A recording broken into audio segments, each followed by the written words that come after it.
Hi friends, welcome to my channel. ಇವತ್ತಿನ ರೆಸಿಪಿಲಿ ನಾನು ಸೊಪ್ಪಿನ ಸಾಂಬಾರನ್ನ ಅಂದರೆ ಕಡಲೆ ಸೊಪ್ಪಿನ ಸಾಂಬಾರನ್ನ ಯಾವ ರೀತಿ ಮಾಡೋದು ಅಂತ ತೋರಿಸ್ತಾ ಇದ್ದೀನಿ. ಎಲ್ಲರೂ ಕೂಡ ಸಾಮಾನ್ಯದಲ್ಲಿ ಸಬ್ಬಸಿಗೆ ಸೊಪ್ಪು ಇರ್ಬೋದು ಅಥವಾ ಬೇರೆ ಯಾವುದೇ ಸೊಪ್ಪು ಸಿಕ್ಕಿದ್ರು ಕೂಡ ಅದರಲ್ಲೂ ಕೂಡ ಸೊಪ್ಪಿನ ಸಾಂಬಾರನ್ನ ಮಾಡ್ತಾರೆ. ಸೊ ನಾನಿಲ್ಲಿ ಸ್ವಲ್ಪ ಡಿಫ್ರೆಂಟಾಗಿ ಕಡಲೆ ಸೊಪ್ಪಿನ ಸಾಂಬಾರನ್ನ ಹೇಗೆ ಮಾಡೋದು ಅಂತ ತೋರಿಸ್ತಾ ಇದ್ದೀನಿ. ಫ್ರೆಂಡ್ಸ್, ಈ ಸೊಪ್ಪಿನ ಸಾಂಬಾರು ಇದು ಬೆಸ್ಟ್ ಸೀಸನ್ ಆಗಿರುತ್ತೆ. ಅಂದರೆ ಈ ಸೀಸನಲ್ಲಿ ಮಾತ್ರ ಇದು ಕಡಲೆ ಸೊಪ್ಪು ಸಿಗೋದು. ಎಲ್ಲ ಸೊಪ್ಪು ಕೂಡ ಎಲ್ಲ ಸೀಸನಲ್ಲೂ ಕೊಡುತ್ತೆ, ಬಟ್ ಕಡಲೆ ಸೊಪ್ಪು ಏನಿದೆ ಇದು ಈ ಚಳಿಗಾಲದಲ್ಲಿ ಮಾತ್ರ ಸಿಗೋದು. ಹಾಗಾಗಿ ಫ್ರೆಂಡ್ಸ್, ನಿಮಗೇನಾದ್ರು ಸಿಕ್ಕಿದರೆ ಖಂಡಿತ ಒಂದ್ಸರಿ ಮಾಡಿ ಅಂತ ನಾನು ಹೇಳ್ತೀನಿ. ನಾನು ಈ ಕಡಲೆ ಸೊಪ್ಪಿನ ಬಸ್ಸಾರನ್ನ ಮಾಡಲು ಹಸಿ ಅವರೆಕಾಳನ್ನು ಯೂಸ್ ಮಾಡಿದ್ದೀನಿ. ಸೊ ಅವರೆಕಾಳು ಜಾಸ್ತಿ ಬಲ್ತಿರಬಾರ್ದು, ಸ್ವಲ್ಪ ಎಳೆ ಅವರೆಕಾಳು ಇರಬೇಕು. ಅದನ್ನು ಒಂದು ಕಡೆ ಬೇಯೋದಕ್ಕಿಟ್ಟು ಈ ಕಡೆ ಈ ಸೊಪ್ಪನ್ನು ಚೆನ್ನಾಗಿ ಒಂದು 2-3 ಸರಿ ವಾಶ್ ಮಾಡಿ ಈಗ ಚಿಕ್ಕದಾಗಿ ಹೆಚ್ಚಿಟ್ಕೊಳ್ತಾ ಇದ್ದೀನಿ. ಆ್ಯಕ್ಚುಲಿ ಈ ಸೊಪ್ಪನ್ನು ನಾವು ವಾಶ್ ಮಾಡಬಾರ್ದು, ಬಟ್ ಸ್ವಲ್ಪ ಇದು ಹುಳ ಆಗಿತ್ತು ಅಂತಂದ್ಬಿಟ್ಟು ನಾನು ಈ ಸೊಪ್ಪನ್ನು ವಾಶ್ ಮಾಡಿ ಯೂಸ್ ಮಾಡ್ತಾ ಇದ್ದೀನಿ. ಸೊ ಈ ಸೊಪ್ಪನ್ನು ವಾಶ್ ಮಾಡ್ದೇ ಹಾಗೆ ಯೂಸ್ ಮಾಡಿದ್ರೆ ಇದರಲ್ಲಿ ಉಪ್ಪಿನಂಶ ಇರುತ್ತೆ. ಸೊ ಹಾಗಾಗಿ ಹಾಗೇನೂ ಕೂಡ ಯೂಸ್ ಮಾಡ್ಬೋದು. ಸೊಪ್ಪಲ್ಲಿ ಏನಾದ್ರು ಹುಳು ಆ ಥರದ್ದು ಏನಾದರೂ ಇರುತ್ತೆ ಅಂತ ನೀಟಾಗಿ ನೋಡಿ ತೆಗೆದು ಯೂಸ್ ಮಾಡಬೇಕು. ಈ ಕಡೆ ಅವರೆಕಾಳು ಆಲ್ರೆಡಿ ಒಂದು 50% ಬೆಂದಾಗಿದೆ. ಹಸಿ ಅವರೆಕಾಳು ಅಲ್ವಾ, ಸೊ ಬೇಗನೆ ಬೇಯುತ್ತೆ. ಸೊ ಇದಕ್ಕೆ ನಾವು ಹೆಚ್ಚಿಟ್ಕೊಂಡಿರೋಂಥ ಸೊಪ್ಪನ್ನು ಹಾಕಿ ಹಾಗೆ 1 ಟೇಬಲ್ ಸ್ಪೂನಷ್ಟು ಉಪ್ಪನ್ನು ಹಾಕ್ಬಿಟ್ಟು ಒಂದು 5 ನಿಮಿಷ ಬೇಯಿಸಿದ್ರೆ ಸಾಕಾಗುತ್ತೆ. ಹಸಿ ಸೊಪ್ಪು ಮತ್ತು ಹಸಿ ಅವರೆಕಾಳು ಆಗಿರೋದ್ರಿಂದ ಜಾಸ್ತಿ ಕುದಿಸೋವಂಥ ಅಥವಾ ಬೇಯಿಸೋವಂಥ ಅವಶ್ಯಕತೆ ಇರಲ್ಲ. ಒಂದು 5 ನಿಮಿಷ ಬೇಯಿಸ್ಬಿಟ್ಟು ಆಫ್ ಮಾಡಿದರೆ ಸಾಕು. ಕೆಲವರೆಲ್ಲ ಕುಕ್ಕರಲ್ಲೂ ಕೂಡ ಬೇಯಿಸ್ತಾರೆ. ಕುಕ್ಕರಲ್ಲಿ ಬೇಯಿಸ್ಬಿಟ್ಟು ಅವರೆಕಾಳು ಚೆನ್ನಾಗಿ ಮೆತ್ತಗೆ ಬೆಂದೋಗ್ಬಿಡುತ್ತೆ. ಸೊ ಹಾಗಾಗಿ ಈಗ ಓಪನ್ ಆಗಿ ಬೇಯಿಸಿದ್ರೆ ಬೆಸ್ಟ್. ನೆಕ್ಸ್ಟ್ ನಾನು ಈ ಕಡೆ ಒಂದು ಮಸಾಲೆ ರೆಡಿ ಮಾಡ್ಕೊಳ್ತಾ ಇದ್ದೀನಿ. ಸೊ ಒಂದು ಬಾಣಲಿಗೆ ಒಂದು ಸ್ವಲ್ಪ ಎಣ್ಣೆ ಹಾಕಿ ಈರುಳ್ಳಿ, ಹಸಿಮೆಣಸು ಹಾಗೆ ಬೆಳ್ಳುಳ್ಳಿನ ಹಾಕಿಬಿಟ್ಟು ಹಸಿ ವಾಸನೆ ಹೋಗೋವರೆಗೂ ಫ್ರೈ ಮಾಡಬೇಕು. ಸೊ ಇದು ಫ್ರೈ ಮಾಡಿ ತಣ್ಣಗಾದ್ಮೇಲೆ ಇದನ್ನು ಒಂದು ಮಿಕ್ಸರ್ ಜಾರ್ಗೆ ಸೇರಿಸ್ಕೊಂಡು ಇದಕ್ಕೆ ಒಂದು ಅರ್ಧ ಕಪ್ಪಷ್ಟು ತೆಂಗಿನ ತುರಿ ಹಾಗೆ ಒಂದು ಸ್ವಲ್ಪ ಅಷ್ಟು ಒಂದು ನಿಂಬೆಹಣ್ಣಿನ ಗಾತ್ರದಷ್ಟು ಹುಣಸೆ ಹಣ್ಣಿನ ರಸ, 1 ಟೇಬಲ್ ಸ್ಪೂನಷ್ಟು ಜೀರಿಗೆ ಹಾಕ್ತಾಯಿದ್ದೀನಿ. ಬಸ್ಸಾರಿಗೆ ಸ್ವಲ್ಪ ಜೀರಿಗೆನ ಜಾಸ್ತಿ ಹಾಕಿದರೆ ಒಂದು ಒಳ್ಳೆ ಫ್ಲೇವರ್ ಇರುತ್ತೆ. ಸಾಂಬಾರು ಕೂಡ ತುಂಬ ರುಚಿಯಾಗಿರುತ್ತೆ. ಹಾಗೆ ಸ್ವಲ್ಪ ಇದಕ್ಕೆ ಕೊತ್ತಂಬರಿ ಸೊಪ್ಪನ್ನು ಸೇರಿಸ್ಬಿಟ್ಟು ಸ್ವಲ್ಪ ನೀರು ಸೇರಿಸಿ ನುಣ್ಣಗೆ ರುಬ್ಬಿಟ್ಕೋಬೇಕು. ನೆಕ್ಸ್ಟ್ ಈ ಕಡೆ ನಾವು ಬೇಯಿಸಿಟ್ಕೊಂಡಿರೋಂಥ ಕಾಳೇನಿದೆ, ಈ ಕಾಳು ಮತ್ತು ನೀರನ್ನು ಎರಡನ್ನೂ ಕೂಡ ಸಪ್ರೇಟ್ ಮಾಡಬೇಕು. ಇಲ್ಲಿ ನೋಡಿ ಫ್ರೆಂಡ್ಸ್, ಕಡಲೆಕಾಳೆಲ್ಲ ಒಂಥರ ಮುದ್ದೆ ಆದಾಗ ಒಂದಕ್ಕೊಂದು ಅಂಟ್ಕೊಂಡಿದೆ.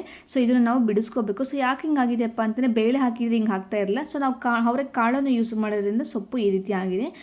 ಪ್ರಿಪ್ರೇಷನ್ ಆದಮೇಲೆ ನಾವು ತುರಿದಿಟ್ಕೊಂಡಿರೋಂಥ ತೆಂಗಿನ ತುರಿ ಏನಿದೆ, ಸೊ ಈ ತೆಂಗಿನ ತುರಿ ರಸನ ಕಾಯಿ ಹಾಲನ್ನು ನಾವು ಎತ್ತಿಟ್ಕೊಂಡಿರೋಂಥ ಸಾಂಬಾರಿಗೆ ಸೇರಿಸ್ಬೇಕು. ಸಾಂಬಾರಿಗೆ ಸೇರಿಸ್ಬಿಟ್ಟು ಈ ಕಾಯಿ ಹಿಂಡಿಟ್ಕೊಂಡಿರೋಂಥ ಕಾಯಿನ ಸೊ ಈ ಕಾಳಿ ಸೇರಿಸ್ಕೊಂಡ್ರೆ ಸೊಪ್ಪು ಎಲ್ಲ ಮುದ್ದೆ ಥರ ಆಗಲ್ಲ. ಸೊ ಈಗ ಬಿಡಿ ಆಗುತ್ತೆ. ಸೊ ಹಾಗಾಗಿ ಈಗ ಮಾಡಿಕೊಂಡ್ರೆ ಚೆನ್ನಾಗಿರುತ್ತೆ. ನೆಕ್ಸ್ಟ್ ನಾವಿಲ್ಲಿ ಏನು ತೆಂಗಿನ ತುರಿ ರಸ ಮತ್ತು ಸಾಂಬಾರು ಕಾಳು ಬೇಯಿಸಿದಂಥ ರಸ ಇದೆ, ಸೊ ಈ ರಸಕ್ಕೆ ರುಬ್ಬಿಟ್ಕೊಂಡಿರೋಂತಹ ಮಸಾಲೆನ ಸೇರಿಸ್ಕೋಬೇಕು. ಹಾಗೆಯೇ ಒಂದು ಸ್ವಲ್ಪ ಮಸಾಲೆನ ಕೂಡ ನಾವು ಕಾಳಿಗೆ ಸೇರಿಸ್ಕೊತಾ ಇದ್ದೀವಿ. ಸೊ ಈ ರೀತಿಯಾಗಿ ನಾವು ಕಾಳಿಗೂ ಸ್ವಲ್ಪ ಮಸಾಲೆನ ಸೇರಿಸ್ಕೊಳ್ಳೋದ್ರಿಂದ ಕಾಳು ತುಂಬ ಚೆನ್ನಾಗಿ ತುಂಬ ಟೇಸ್ಟಿಯಾಗಿರುತ್ತೆ.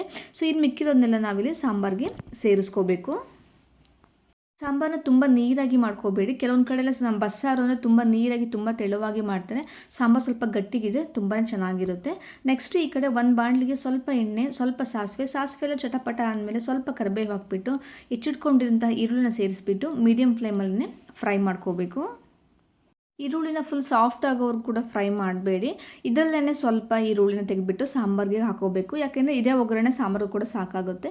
ನೆಕ್ಸ್ಟ್ ನಾವಿಲ್ಲಿ ಎಲ್ಲ ಕಾಯಿ ಮಸಾಲೆ ಮತ್ತೆಲ್ಲ ಮಿಕ್ಸ್ ಮಾಡ್ಕೊಂಡಿರೋಂಥ ಕಾಳೇನಿದೆ, ಸೊ ಈ ಕಾಳನ್ನು ಈರುಳ್ಳಿ ಒಳಗಡೆ ಹಾಕಿಬಿಟ್ಟು ಫ್ರೈ ಮಾಡ್ಕೋಬೇಕು.